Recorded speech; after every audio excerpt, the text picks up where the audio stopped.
Good morning, everybody. I am sorry for the short delay.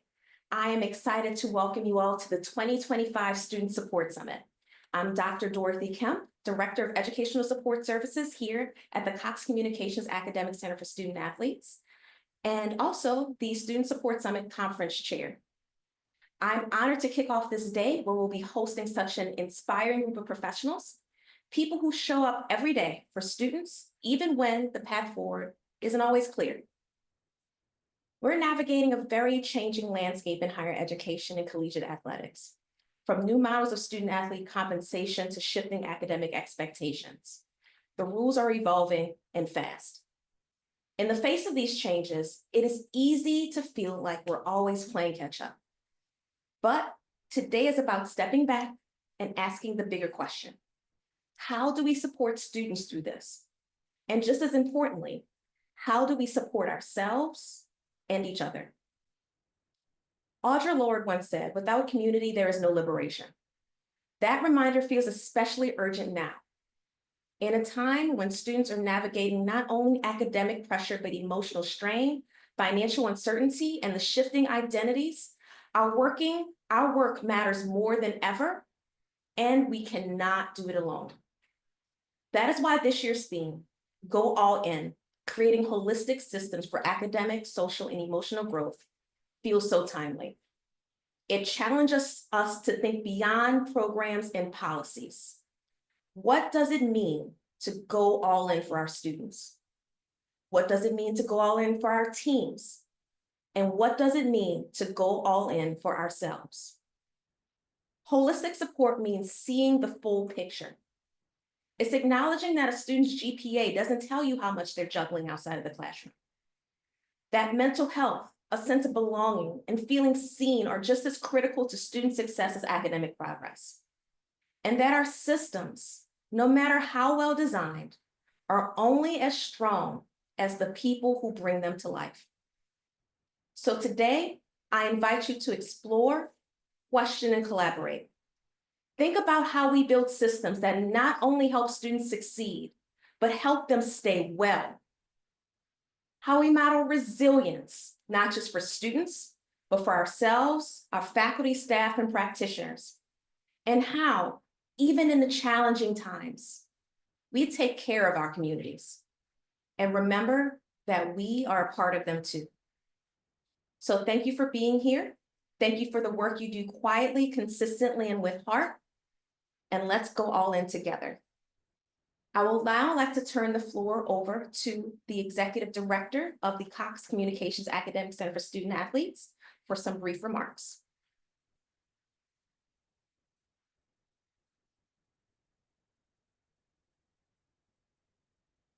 Good morning, everyone. It's Friday. My birthday is on Saturday. French Quarter Fest is in New Orleans this weekend. So I cannot think of a better way to start off this weekend than with the Student Support Summit. Extremely excited. One thing that's echoing some of Dorothy's remarks, one thing that is consistent in our profession and the work that we do is that intercollegiate athletics and the landscape of higher education is always evolving, always changing. Whether you've been in a profession for 2 years, 5 years, 15 years, or in my case, 31 years, there is a consistent challenge of navigating the educational platform and the work that we do, which is why our Student Support Summit offers a wonderful opportunity. This is our 14th year of conducting the summit, but bringing individuals together to kind of find best practices, collaboration, opportunities for growth, with the goal of ensuring our student athletes, our students, have the best possible experience, college experience during their time at our institutions. I'm also excited with the work that our committee's done, our committee chair. I'm in here in the control room, so I'm looking at Isabella Braga and Kenyatta Walker and Sarah Moran, and they really put this together, and you're really going to be amazed with the speakers that we have. I'm excited about our featured speakers, Dr. Jason Fountain and also Dr. Lakeitha Poole. You know, they have ties here to LSU. And I'm a firm believer that you have diamonds in your own backyard, and amazing talent, amazing individuals. And these two individuals have dedicated their careers to helping student athletes, helping students navigate these challenges, and also open doors for them. So on a side note, I did not work with Dr. Fountain. He opened the door for me because when he left, that opened up a position, and I came in 2009 and have had the opportunity to work here at LSU for going on 16 years. So he doesn't know, you know, but he opened that door for me. So with that, the only thing that's standing in front of you, between me and you in this presentation is me. So I'm going to turn the floor back over to Dr. Kemp, and we're going to start this summit. So enjoy, and thank you.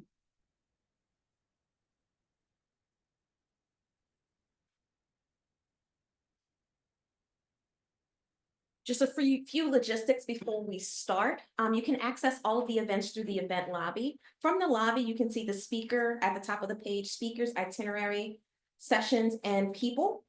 On the sessions tab, you can see all of the sessions that will be offered today. Once the session starts, you'll be able to use the join button to access that session for our concurrent sessions and also our midday keynote with Dr. Lakeitha Poole. You can also bookmark those sessions and add them to your conference itinerary, where you can pick your favorite sessions and learn more about the conference speakers and also what's going to be talked about in that particular session. For those of you that require closed captioning or transcripts, you can access that by clicking the 3 dots in the More button at the bottom of your screen and request captions. The host of each session will allow you to have sessions and grant captions and grant you access. After that, you see another box says hide captions. You can also go back to More, where you're able to access the full transcript of the event, or either hide or add live transcription. Just as a reminder, sessions will be recorded. You will receive access to the recordings in a couple weeks after the Student Support Summit on our YouTube page. You will receive an email as a registrant once those videos are available. There will be a representative from our office in every session. So if you have any issues or there's any tech problems, we are on it, we promise. Participants can begin to access the session at the start of each session via the join button. If possible, please have your name visible in participant profile for easy identification. Session hosts may require that you verify your identity via chat. Also, please remain muted unless you're asking a question of the presenter. In the webinar sessions, you are not able to unmute, so please utilize the Q&A or the chat functionality to ask any questions. You may not share your Student Support Summit access link. It is a personal link that is designed only for you. So if you have anyone who has any questions about registration, they can email us. The email address is going to be on the next slide. And then session evaluations will be available after each session. They'll be available in the lobby and also as a pop-up in the Zoom event space. If you have any questions to Student Support Summit, please email summit@lsu.edu. That email is being monitored all day long, and we will respond to your questions as soon as we can. I want to give a heartfelt thank you to the Student Support Summit Committee. We have been working very hard to put this conference together over the past year, and we're very excited for the speakers and the plan that we have set forth for you. Thank you, Isabella Braga, Jada Bruce, Ashley Granger, Sarah Moran, Peyton St. Pierre, and Kenyatta Walker for all of your hard work for the Student Support Summit.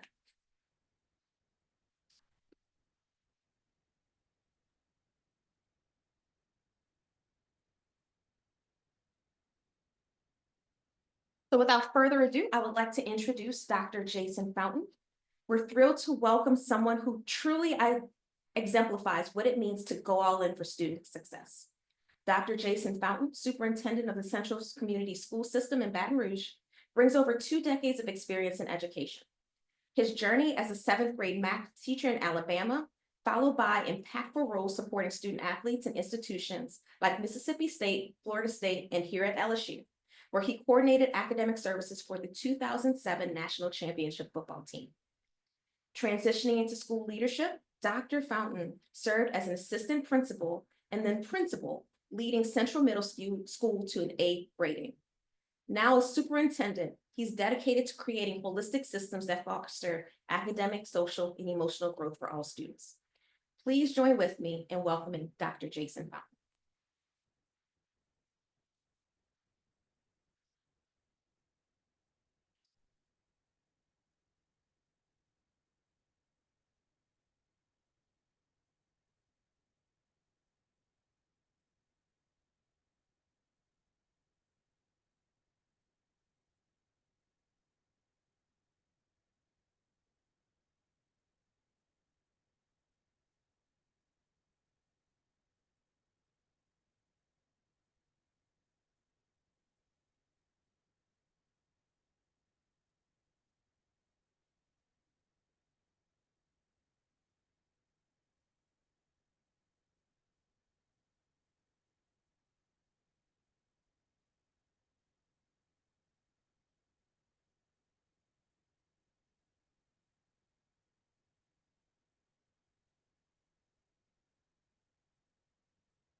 If this gets me. This get me? We have you, Dr. Fountain. There we go. Awesome. Apologize for that. Okay, I think I'm in now. I apologize. This is my first navigation on a Zoom presentation, so hopefully I'm in and everything's good. I wanted to first of all just thank Walt Holliday for the kind words and for this invitation. I've known Walt a long time. I never worked with him, but his work really precedes him. So he's done a great job. Also want to thank all of the academic support staff who've been so awesome.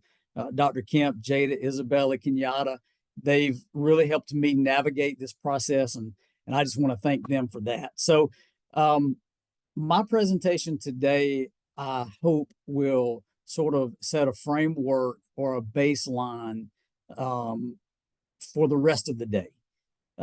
Again, this is something that has been a huge learning piece for me. I've shared this with our principals, with our staff in the Central Community School System.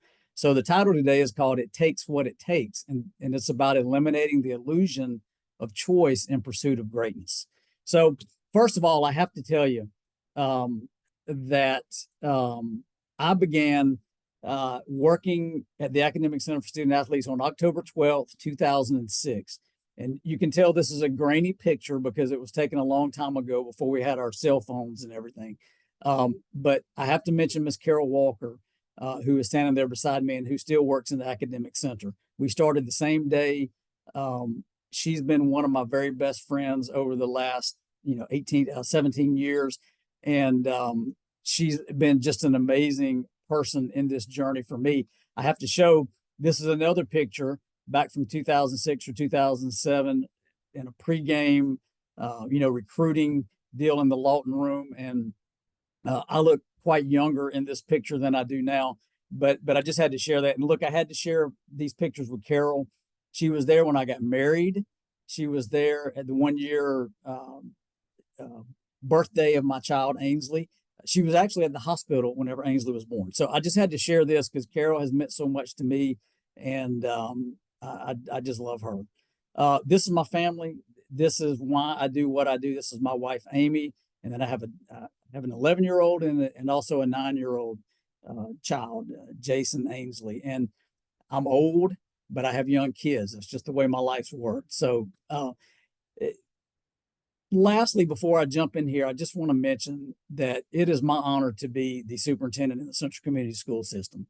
I'm starting my 8th year, and you see this picture of my wife and my kids. They're my why for doing this job. They're in our school system. I want to create a world-class school system right here in the middle of the state for my kids and everyone in Central. So I have to show this because that is my why. I think we have to have a why for what we do. And my kids in this school system are my why for those things. So jumping in, today's purpose, and again, I'm sharing with you what I've learned, but the purpose today is to challenge and inspire you to eliminate the illusion of choice and commit to the disciplined behaviors that lead to greatness on the field, in the classroom, and in life. So before I share this beautiful story of Fred Taylor, I want to mention to you one of my all-time favorite LSU Tigers. When I was at LSU, Drake Nevis, who was a defensive lineman, began as a freshman. And Drake had $1 million smile, but just an awesome kid. And as I was kind of researching for this, I went back and I looked up one of the game day programs where he was featured. And they called it The Right Way, which I love, which fits right in with what we're doing. But I want to share a little bit about Drake. First of all, he played from 2007 until 2010 at LSU. He was selected in the 3rd round of the NFL draft in 2011 by the Indianapolis Colts. So in this 2007 game day program, he was featured on the cover. And I want to share a couple of quotes because this, again, fits beautifully with what we're going to be talking about. But he said, I paid attention to every little thing, he's talking about Glenn Dorsey, that Glenn did, and he helped me out a lot. I'm fortunate enough to play behind a great football player. I want to make him proud as well as make myself proud. He also said, I try to be an example to my younger teammates by going to class every day. I can count on one hand how many classes I've missed, and it's really paid off. So that's an awesome testament for anybody working with student athletes. He graduated in 3.5 years, and he tied this up by saying, I took things seriously. I was serious about my schoolwork and football, as well as being unselfish and just trying to make everyone better around me. I just want to be remembered as someone who made his teammates around him better players and better people as well. So keep Drake in mind because I'm going to come back to Drake at the end of this. But what I really want to share is a chapter from this awesome book called It Takes What It Takes by Trevor Moawad. Trevor Moawad actually passed away a few years ago in his mid-40s from cancer, but he's written 2 or 3 books. He's worked with professional athletes. He's worked with college and pro sports. He's worked with a number of different groups. But I ran across this book 5 or 6 years ago, and I immediately knew that it would stick with me the rest of my life. And I want to share with you a chapter from this book where he talks about Fred Taylor. And this is a beautiful art story. And I think this can mean a lot in all of our journeys. And look, I meant to say this at the beginning. The audience for this presentation is if you're a human being. You can be an athlete, you can be an adult, you can be a musician, you can be doing anything. And this story, I think, can really mean something to you as you go forward. So let me tell you about Fred Taylor. Fred Taylor played at Florida. As a rookie in 1998, he played in 15 games. And that year he rushed for 1,223 yards. Great rookie year. Year 2, he played in 10 games. Year 3, he played in 13 games. And in year 4, he only played in 2 games. He tore one muscle off the bone. He received this moniker of Fragile Fred. And if you're a running back, that is not high praise. The Jacksonville Jaguars hired Trevor Moawad to work with Fred. Moad's first lesson for Fred was there is no magic pill. You can almost stop there because I think a lot of people, and I'm talking about myself, we always look for a magic pill for whatever we're trying to do and accomplish. But Moad had to help Fred understand there is no magic pill. As they became comfortable with each other, they began learning about the stages of competence. And I think there was a handout possibly shared with everyone. But these stages of competence are very important. And so Noel Birch stated that people live in one of four states. So the first state is unconscious incompetence. So this is where you're unaware of the skill and your lack of proficiency. It basically means I don't know that I don't know. So for instance, if we use time management for a student or a student athlete, basically this might be the athlete or the student who just doesn't even understand that they're not managing time properly.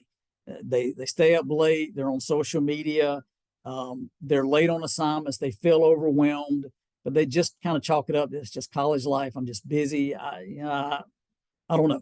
They miss their tutoring appointments, all of these things. So their mindset's kind of, I'm just bad at school. There's just not enough time. This is a stage that we all start in at different times, unconscious incompetence. Well, the second stage would be moving to conscious incompetence. So in this stage, it's kind of that I know that I don't know. You're aware of the skill, but you're not yet proficient.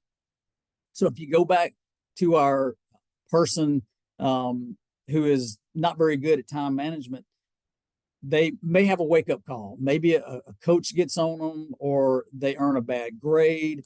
But somehow they realize that they are struggling with time management. They feel frustrated, maybe even embarrassed. At this point, they understand that they're not a good time manager, but they don't know what to do about it. So that's kind of the mindset of this conscious incompetence. Stage 3 is a very important stage, and this is conscious competence. This is where I know how to do it, but I have to think about it. And in this stage, if you take this example of a poor time manager, maybe they start using a calendar or planner. They work with one of the learning specialists in the academic center that shows them how to actually use a calendar, how to keep up with it, how to add things on there. So they set reminders.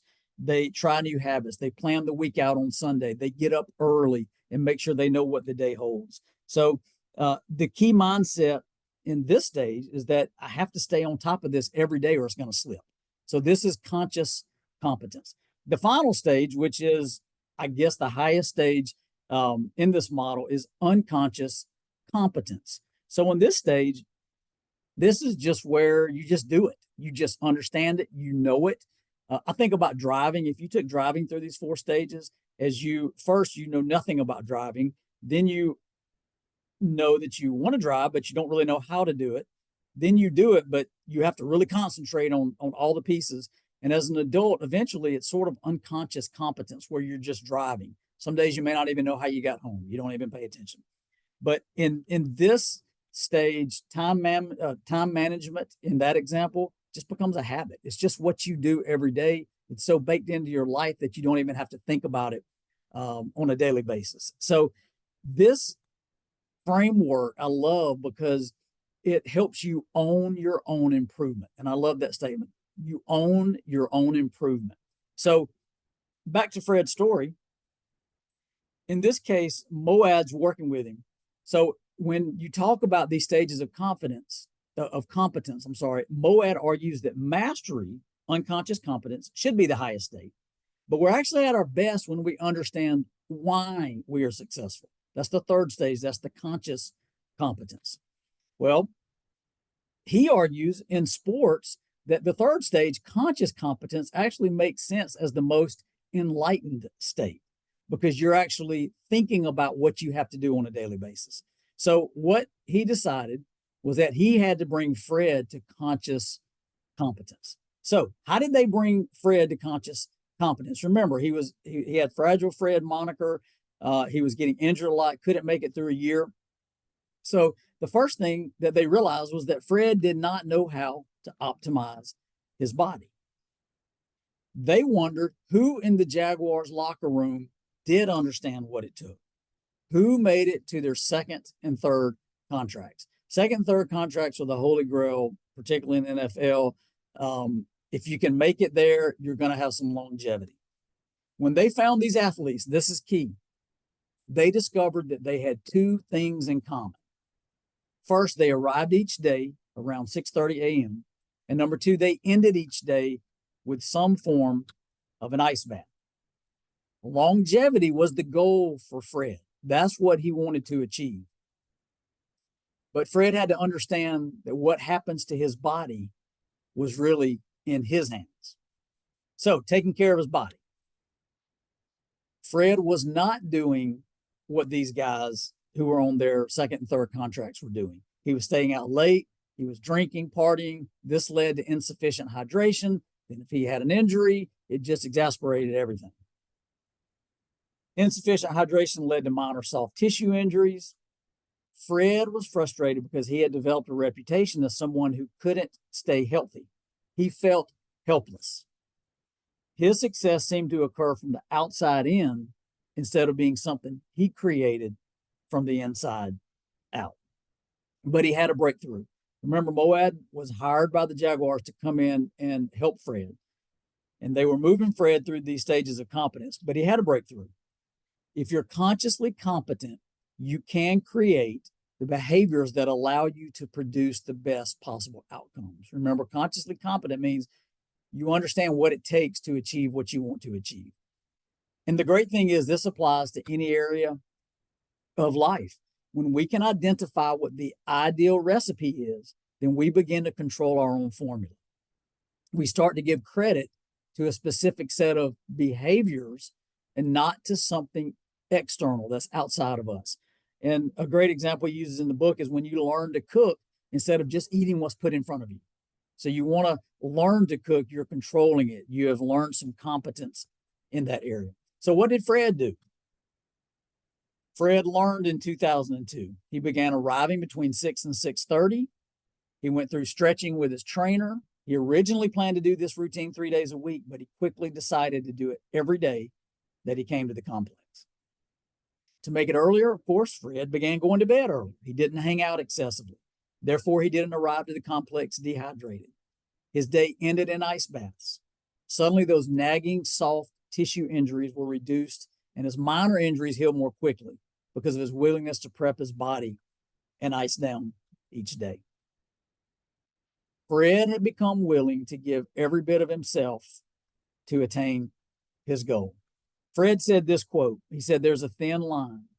Routine looks like commitment, but the commitment also reinforces the routine." I think that's a powerful phrase. Fred did this because he had committed to the idea of playing 16 games that year. If he wanted to do that, he didn't really have a choice. It takes what it takes. That's the crux of this whole message. He realized if he wanted to reach this goal, he didn't have to reach the goal, but if he wanted to reach the goal, he didn't really have a choice. It takes what it takes. One key piece of this is what's called the illusion of choice. As Trevor Moawad worked with a number of college coaches and college and pro programs, he shared this idea of the illusion of choice. And I'm going to share a quick video that Nick Saban, this is a number of years ago, but here's him talking about the illusion of choice. I think this is very powerful. These guys sort of they all think they have this illusion of choice. Like I can do whatever I want to do. And we kind of have a younger generation now that doesn't always get told no. They don't always get told this is exactly how you need to do it. So they have this illusion that they have all these choices. But the fact of the matter is if you want to be good, you really don't have a lot of choices because it takes what it takes. You have to do what you have to do to be successful. So you have to make the choices and decisions to have the discipline and the focus to the process of what you need to do to accomplish your goals. And all these guys that think they have a lot of choices are really, sort of sadly mistaken. And I think, as we all have done with our own children, they learn these lessons of life as they get older. And sometimes the best way to learn is from the mistakes that you make, even though we all hate to see them have to make them. And we don't really condone it when they do. So that's a great statement by Nick Saban talking about the illusion of choice. There's one more, because he also worked with George, and this is Kirby Smart talking about the same idea. To be successful, to be great, the thing people have in common, they realize they really don't have a choice. There's one way, the right way, the hard way. There's no shortcuts. So when we get freshmen in, so many of them are not trained in the fact that you really don't have a choice. And at 7:30 when the alarm clock goes off and you've got the 8 o'clock class, everybody tells you you have a choice. You don't have a choice. Because if you want to be a really good player, you're going to get up and go to class. If you want to be different in your working environment, you've got to do something that somebody else is not willing to do. That's what successful people are. Successful people are the people that are willing to do something that somebody else is not. That's what makes you different. And that's what we drive home all the time, because once they get and acknowledge that, it's a lot easier to be successful when they get to that point. So we've kind of taken the arc of Fred's story. He struggled early, was injured a lot. He was in that first stage. He didn't really even understand what he didn't know. Then they brought in Trevor Moawad. They started working with him to help him understand what he needed to do. And they modeled the second and third contract people in the locker room. Then they decided what they needed to do. Fred understood what he needed to do if his goal was longevity. So what were Fred's results after he did this? Well, he played 46 consecutive games before the next one that he missed due to an injury. The NFL as the lead running back, that is just an incredible accomplishment. Fred ended up playing 13 NFL seasons, rushing for 11,695 yards. Fred retired a consciously competent football player, a consciously competent father, a consciously competent businessman, and a leader in the Jacksonville community.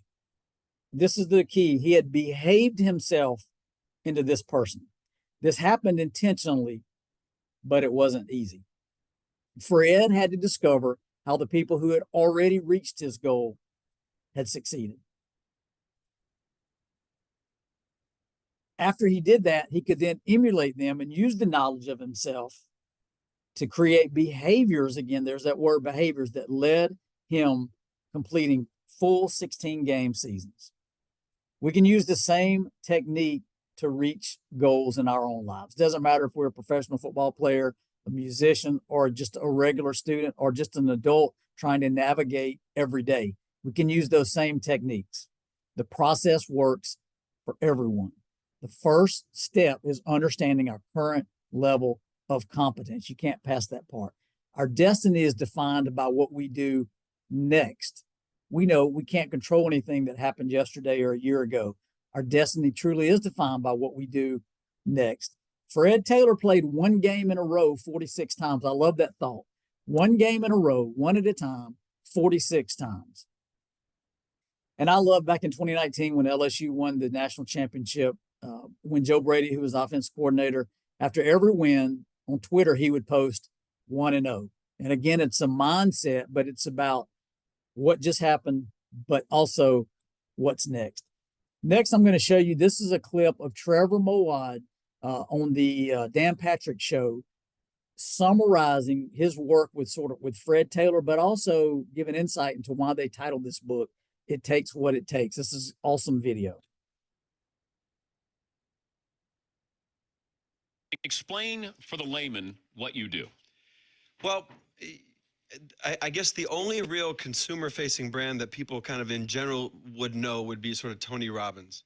And I would say what I do is probably a lot different than that, but my job really starting at IMG, the sports agency, IMG Academy, and then ultimately going to the Jacksonville Jaguars, then Alabama, then Florida State, then a lot of places, is to really focus on how to help our really good players get better, but how to help people get out of their own way. psychologically. So I'm not a clinical psychologist. Like if you said, hey, go down and help Antonio Brown right now, I would say I would be, have better luck playing in traffic than helping him. Who is the one? What was the biggest challenge you had with an athlete or coach? Well, I'd probably say the early challenge I had was the running back, Fred Taylor. Fred Taylor, Jacksonville. when Coach Coughlin originally hired me, he wanted to play all 16 games.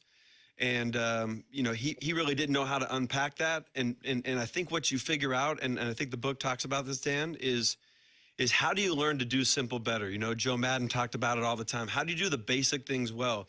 Fred wanted to play 16 games. We found out 2 days into it that there were 17 guys on the Jaguars that had played 2 contracts or were going into 3 contracts. This is back when they had Keenan McCardell, Mark Brunell, all those guys. And all Fred wanted to do was play 16 games. If you remember his nickname back then, it was Fragile Fred. And that's not a good nickname for a running back. Not. And so we found out that of the 17 guys that had played 2 contracts, there were 2 common denominators that all of them had. They all showed up at either 6:30 in the morning or earlier, and they all took ice baths at the end of the day. And so we sat down with Fred. We said, all right, if you commit to doing this for the rest of the year, we think this is going to give you your best chance to play all 16 games. He's like, well, what am I going to do at 6:30 in the morning? I said, I have no idea. There must be something these guys do, and I don't like ice baths. We'll create aqua socks for you. And ultimately, it's amazing, but something simple like that. Fred played 46 games in a row, ultimately retired with 11,500 yards, and was just short of Jim Brown. And it's the basic things. I think, how do you unravel little things like that? The book is called "It Takes What It Takes." How'd you come up with that? It takes what it takes. Well, so I was working with the Memphis Grizzlies, and I was having a conversation with Vince Carter.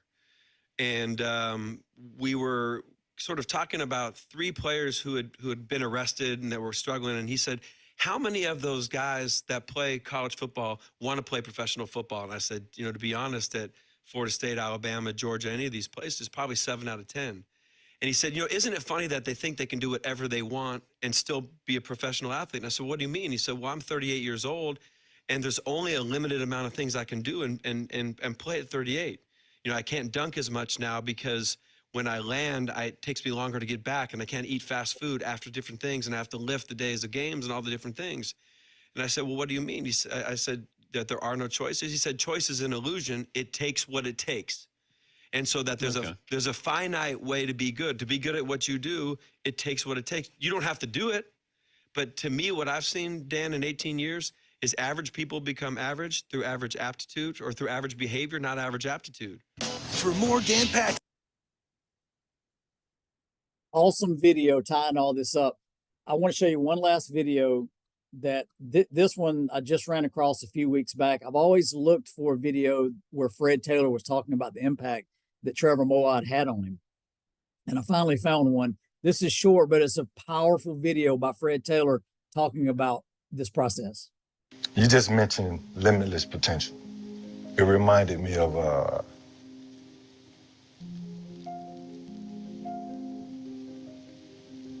starting the year off crying. That's crazy.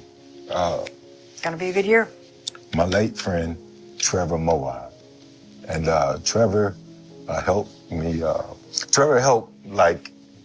reconnect with my career and helped me get back on the right path.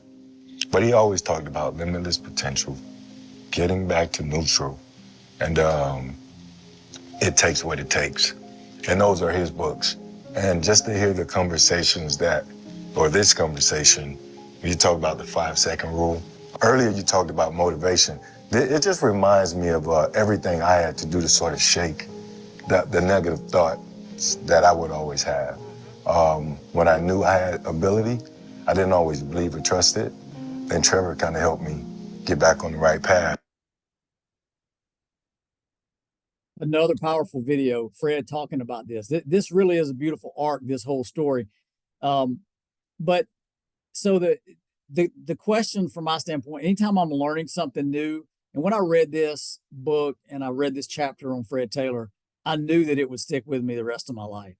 But anytime I learn something like that, and also when I bring it back to my principals and our staff and our school system, I always come back to, so what, now what? What does it matter? Who cares if I understand this or not? And what are the implications for my life? So tying all this up, and look, I'm about to land the plane. I'm coming in, but I want to bring all this together.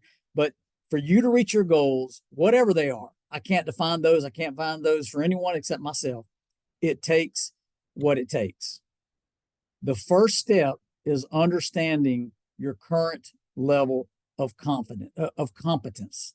Again, let me say that again. The first step is understanding your current level of competence. You have to know where you stand on that continuum. You may need to enlist others to assist you with this.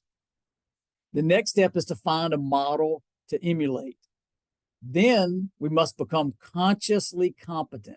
We've got to know what needs to happen for us to reach the goal. And again, there's always models out there for that.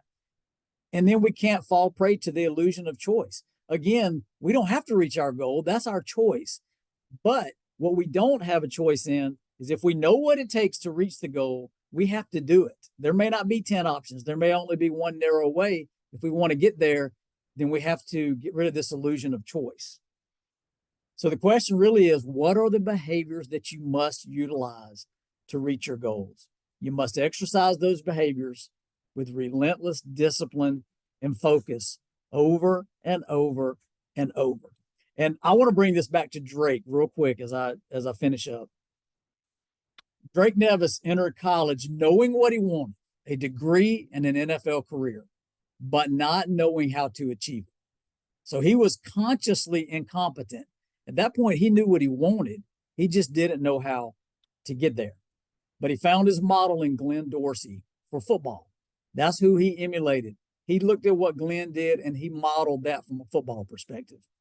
But I can tell you this, he did everything that we asked him to do in the academic center, study hall, tutoring, etc. I remember him coming in as a freshman and he said, you tell me what to do and I'll do it. And he did it. And from being an academic counselor, he was the dream person that you want to work with every single day. He did it every day. He became consciously competent and he was relentless in the pursuit of his goals. And think about this. He graduated in 3.5 years, hard for a regular student to do, much less a student athlete. And he was a third round NFL draft pick. But what I even say bigger than that, he was also one of the most respected and awesome guys on the team. He was a true leader. And I know he's got to be successful now. It's been many years since I've seen Drake, but I know he had to be successful. Here's my challenge as we wrap this up. My challenge is to eliminate this illusion of choice and commit to the disciplined behaviors that lead to greatness on the field, in the classroom, and in life. Doesn't matter what it is. If we're an athlete, if we're an adult trying to raise a family or whatever we're doing, we can take this model and we can use it as we go forward. I think these sessions that are coming up today are awesome. And I think if we take this idea of it takes what it takes and learning, figuring out what we need to learn in all of these sessions that are coming up can add to this toolkit that we all have. So I just want to thank all of you for giving me a few minutes. I put a lot of words on the screen. I don't like doing that, but I wanted you to see it. I love this story. I think it's a powerful message for all of us. And so again, Dr. Kemp and everyone, thank you so much for just giving me a few minutes to share this awesome story. Thank you so much, Dr. Fountain. We're so delighted to have you. We do have a question in the chat from Carol. What was one of your most memorable takeaways from your time at LSU? I tell you, I have told people over and over how the pressure in that environment, people don't understand the pressure that you feel when you work there, when you're working with these high profile athletes. But having to go, am I on there, Dr. Kemp? You can hear me? Yes. Mm-hmm. Okay. I was making sure. The pressure of every week going to meet with the football coaches and having to make sure that you had everything that you needed, the details of every student athlete, where they were, what was the plan to help them be successful. You feel a lot of pressure from that. And so I think, I would say that just the growth that I had of understanding pressure situations has served me well right up into this day with the job that I have now. But there were so many awesome things. The kids are awesome kids. The general public doesn't understand the demands that are placed on these student athletes. and really gave me lots of just understanding from that venue. But it also just taught me so much about just working with people, high pressure situations, and just helping people be successful, because that's what we do every day. That seems to be our only question. Thank you so much again for joining us for our opening session.